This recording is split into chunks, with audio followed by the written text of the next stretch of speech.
Good morning. This is the Board of Adjustment for the town of Estes Park. Tuesday, January 7th, 2025, 9 a.m. This meeting will come to order. I'm Chair Jeff Moreau, Joe Holzman, member. Karen Swanlin, recording secretary. Town Attorney Kramer. Community Development Director, help me. Correctia. Okay, Correctia. And Planner 1, Kara Washam. First item is agenda approval. I move that we approve the posted agenda. Can I get a second? Second. All right, can I have your vote, please?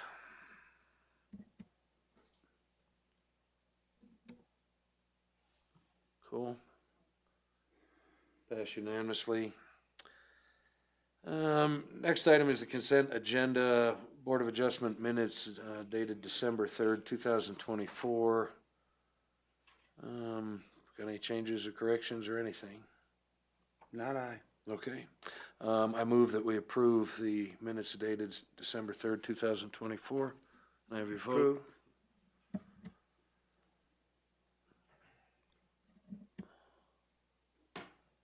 That passed unanimously. Does anybody in the audience have anything they would like to discuss that is not on the posted agenda? Hearing none, our first variance is a variance to side setback 207 Evergreen Lane, Planner Washam. Could you give us a rundown on that, please?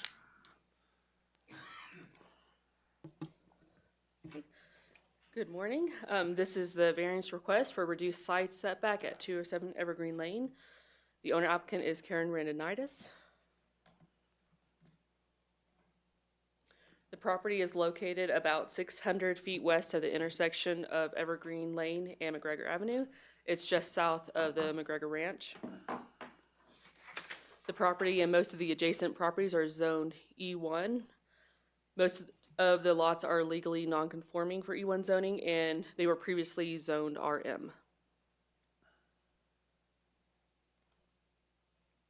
The applicant requests approval of a variance to reduce the side setback along the west property line to 8 feet in lieu of the 25-foot side setback required for the E1 zone. Here's the proposed site plan. The applicant requests a variance in order to place a sauna adjacent to the back porch. Here's a photo of the west side of the home. The gray rectangle you see there is the proposed location and scale of the sauna. Here's a photo from the front. The sauna will be screened by the existing landscaped area. Here's a quick background of the property. The home was built in 1947, and the lot was later subdivided in 1948 to the 0.2 acre parcel that it is today. The lot was previously zoned RM, but was rezoned to E1 with the 2000 Development Code adoption. The lot is extremely non-conforming due to its small size. E1 zoning requires a 25-foot setback all around. This parcel is only 62 foot wide, so that leaves only a 12-foot strip of developable space. Here's an aerial image from Larimer County showing the lot lines. This photo facing north shows the front of the home. Moving on to the review criteria, special conditions exist. The property is exceptionally and uncommonly small and narrow for E1 zoning. It actually ranks as the second smallest E1 zone lot in Estes Park. The size of the lot and required setbacks have resulted in practical difficulty for the applicant. Review criteria 2A, there can be beneficial use without the variance. However, a sauna is a very minor low impact amenity.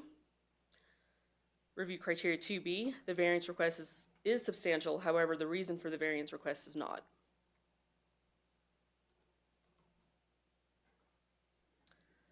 Number 2C, the character of the neighborhood will not be substantially altered with approval of the variance and sauna placement.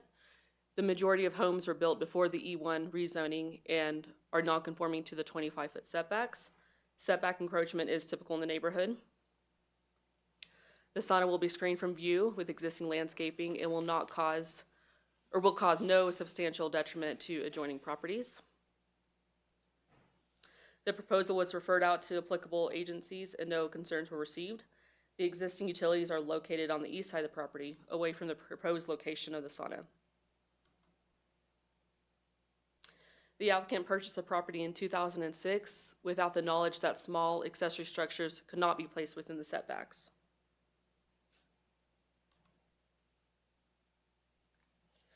Review criteria 2F, whether the applicant's predicament can be mitigated through some method other than a variance.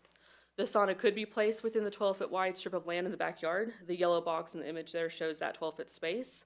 However, the applicant specifically chose a location for the privacy, screening, and access from the existing porch. And here's a summary of the remaining review criteria. The request is not so general or recurrent that a general regulation should be formulated. The variance would not create an additional lot. It is the least deviation from the code. And the proposed use is a permitted accessory use in the E1 zone. And staff has no recommendations for conditions of approval. The application was referred to all applicable review agencies for comment. No concerns for the proposed variance were received. The building division will do a formal review if a building permit is applied for. The general notice provisions outlined in section 3.15 of the Estes Park Development Code were followed. Written notice was mailed on December 13th. It was published in the Trail Gazette on December 20th, and it is posted on the town's website. We received quite a few phone calls about the variance request, mostly just wondering what the applicant is proposing. We did receive one public comment this morning that states no opposition to the variance request as long as the property is owner occupied. However, concern was expressed for if the home was to be used as a short-term rental. Staff recommends approval of the variance request for 8-foot side setback along the west property line.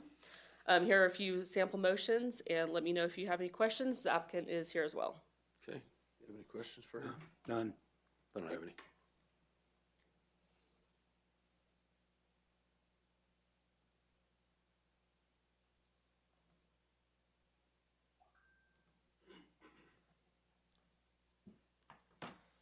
The applicant like to say anything? Okay.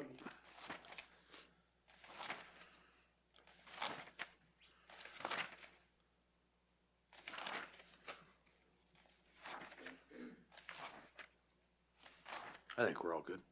Okay. Thank you.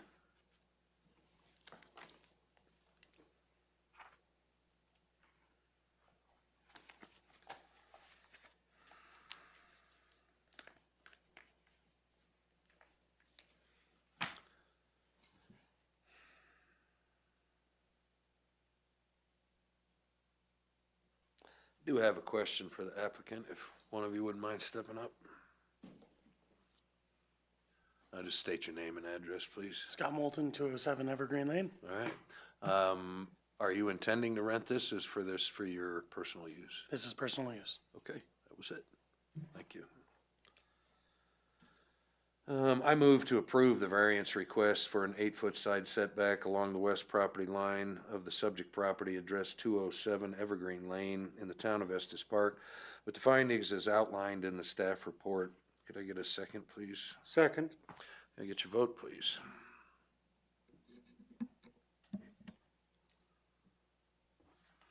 That passed unanimously.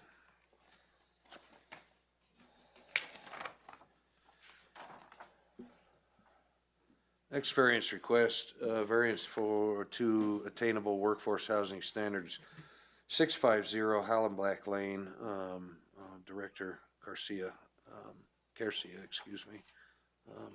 Or if you would give us a rundown, that'd be good too. I'm actually going to present this one too. Okay. Get it going.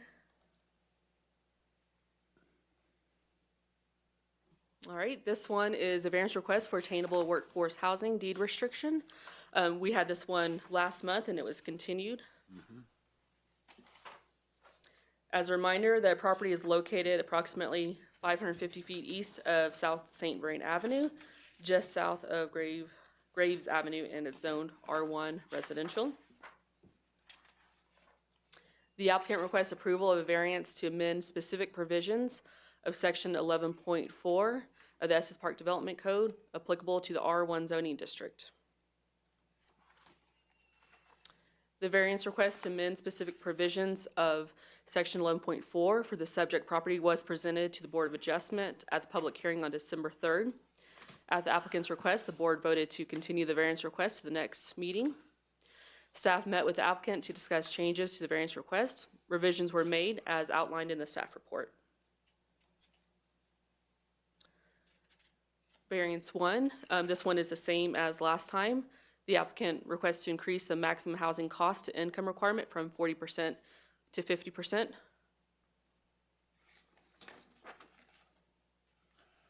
Variance number 2 was revised from the original request heard last month.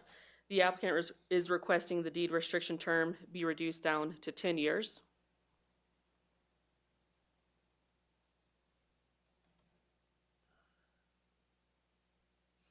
As part of the application for variance, the applicant is requesting clarity be added regarding section 11.4 and the resultant language used within the town standard deed restriction.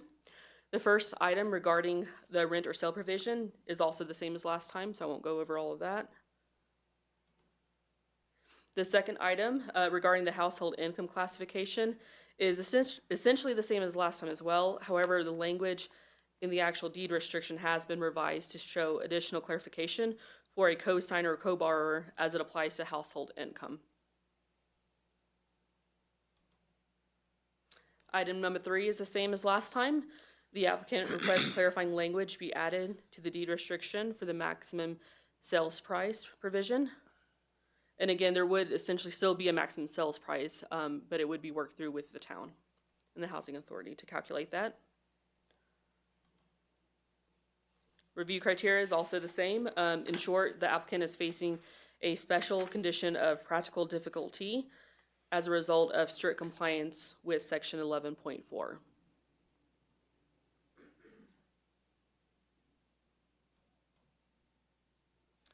The general notice provisions outlined in section 3.15 were followed.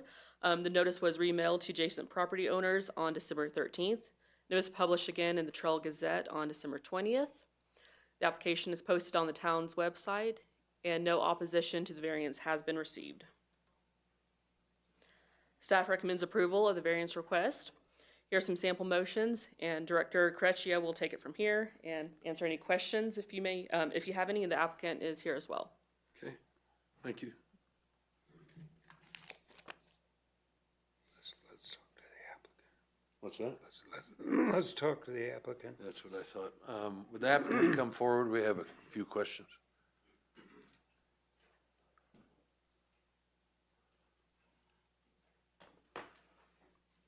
You state your name and address, please. My name is Morris Scraggs, at 652 Hallback Lane. Okay. Is my residence right next door to the Okay. property. You have questions? You knew the provisions before, or did you not know the provisions? Are you talking about when I was building Yeah. the house? Yeah. I had no idea that I was going to be going through this process Okay. at all. So that's what caught me off guard originally. So the real estate issue never came up? It never came up through any of the process of the building process, permit processing, engineering processing. It never came to my attention that there was a restriction, a potential restriction even put on the property at that point. So this is what has caused basically the delay for 6 months of trying to get this closed up and finalized and maybe just put it to rest. Okay. Basically is. So it's caused, Okay. again, a lot of hardship along the way. Right. So Are you satisfied with the changes that were made? I think all the parties that are now involved, the potential buyer, they're satisfied with the terms. Okay. You know, as it's been reviewed with the town, and I think for the most part, you know, Okay. that it's satisfied. So it's as long as we can work with the housing authority and get those issues resolved, so that we could get the qualified buyer successfully to purchase the house, which we're trying to get a contract together, and which we Okay. have, but I just want to ensure that it stays together, so Right. so it doesn't, you know, cause even more harm if that falls through, you know. Right. So, I just wanted to make sure that you were all good with well, what it is. yeah, I mean, it's, Okay. at this point, it's, you know, obviously there's better solutions, but we can't delay it any further, you know, Okay. that's the problem. All right. You know, we'd have to delay it another month or whatever. I know and I appreciate your support on all of this since the last meeting, but, I think the parties are satisfied at this point, that are all interested in Okay. coming to a All right. close. Thank you. Thank you. Anybody in the audience want to say anything? Promise I'm not gonna. Alex LaSalle, 1237 Timber Mountain Lane. I'm the attorney who was here last time. I'm sorry I didn't get to meet you last time, sir. The only thing I would say is we currently have a contract with the original buyer before this whole thing got blown up. That is scheduled to close on the 31st of December if Mr. Moulton can get her approved again, which I'm certainly hoping that he can. Sure. As an attorney, obviously, I always have concerns about deed restrictions, like 10 years, because I'm an estate planning attorney, and I always kill people by hitting them with garbage trucks. And if if something happens to her, then her children and how we get this house out. But 10 years is what the town is willing to live with. And I understand that they said that you weren't able to remove it completely. So to the maximum extent that you can remove it, I think that's what we were asking for. And the Housing Authority has been very important in assisting Mr. Scraggs in all of this, because this has been a major financial hardship for him. So I would love at the end of this month to have this house closed and a mom with 3 kids in that house. So I appreciate your support and your assistance in this. All right. Thank you. Anybody else? I would move to approve the variance in accordance with the findings outlined in the staff report. Can I get a second? Second, Can I get your vote, Mr. please? Chair, Oh. could I just make a couple notes, please? Absolutely. Thank you. And some of this I said last time, so I apologize if I'm repeating anything. I just want to make a note that if we add back in the ability for them to rent the unit out and not have to require owner occupancy, that's going to require some edits to the deed restriction language. So it's not automatic. It's not like we're going to be signing this and coming to an agreement tomorrow. There's some drafting work still to do. This is giving us direction on how to draft it. We'll take that. We'll do some more drafting. And then just in terms of maximum sales price, there still will effectively be a maximum sale price based on the specific characteristics of a buyer. So it's not an overall maximum sale price, it's relative to them. But I just want to make sure that that's clear for the record as well. That's all I have. Okay, thank you. So you don't want to make any changes, right? No. Okay, so can I have your vote, please?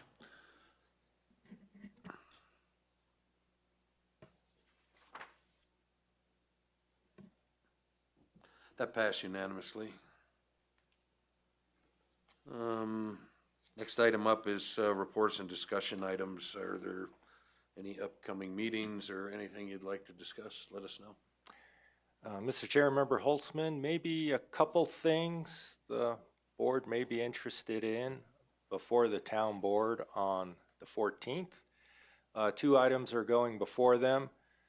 One is an annexation, a referral to the town board for the Spring Hill Suites property. We're going to be taking a very general item to the board asking their direction on this potential annexation. So I know that's something the board approved prospective variances for a few months ago. So I knew there was some interest there. The other thing we're taking is the development code update, the contract. We'll be taking that before the board also on the 14th. We have a firm that we've selected, so if everything goes well on the 14th, we'll start working on a development code update. Sounds good. Yes, so with that, that's my updates. Thank you, Mr. All Chair. right, thank you. Do we have any upcoming meetings, Karen? I don't think we have anything Okay, scheduled all right, thank in you. the near future, no. Okay, Okay. all right, this meeting is adjourned.